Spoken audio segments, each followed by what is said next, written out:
My name's Jack Hullett. I'm Nathan Ridley. My name's Ben Roof. My name's Lewis Williams. And this is Cost per Click's impact on sports journalism. What is cost per click?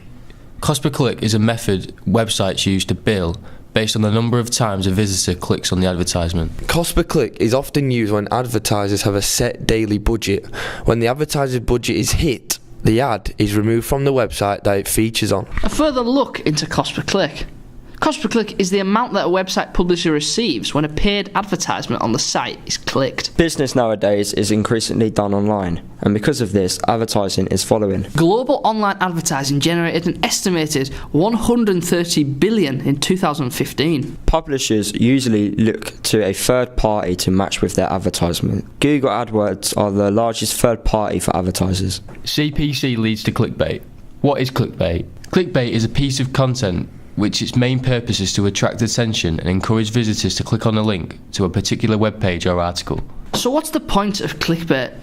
Clickbait is web content aimed at generating online advertising revenue, especially at the expense of quality or accuracy, relying on sensational headlines or an eye-catching thumbnail picture, which would be an example of eyeball journalism, to attract click-through and encourage forwarding the material over online social media. CEO of Upworthy, Ellie Pariser, said, quote, "We don't mind tricking people into seeing content they'll love," end quote. And this is a perfect example of how news organisations are possibly hampering their credibility in order for clicks. Clickbait is now rife in sports journalism, particularly social media, which has forced some outlets to change. Facebook has altered their algorithms for their newsfeed to show meaningful interactions rather than published content. Evan Spiegel, Snapchat CEO, in 2017 said to the New York Times that Snapchat creators were not allowed to use headlines/images that lacked editorial value, and that creators must use content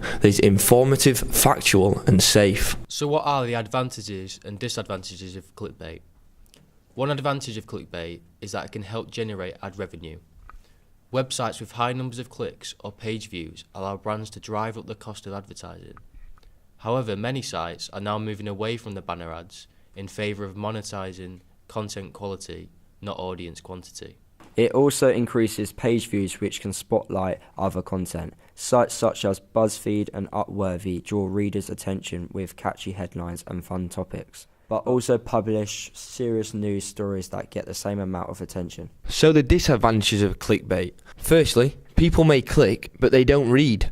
According to data from Chartbeat, fewer than 60% of users on average read more than half an article. Ultimately, clickbait may well damage a brand's reputation. Consistently publishing articles with headlines that dupe or manipulate your audience can lead to an overall lack of trust and may well create a macro problem in the industry in which people are not trusting their news organisations. Now that we're all clued up on clickbait, let's see what the future holds in the CPC era. A need for a more transparent and truthful showcasing of a site's content, particularly with soft journalism, is growing, with audiences visibly frustrated at being manipulated.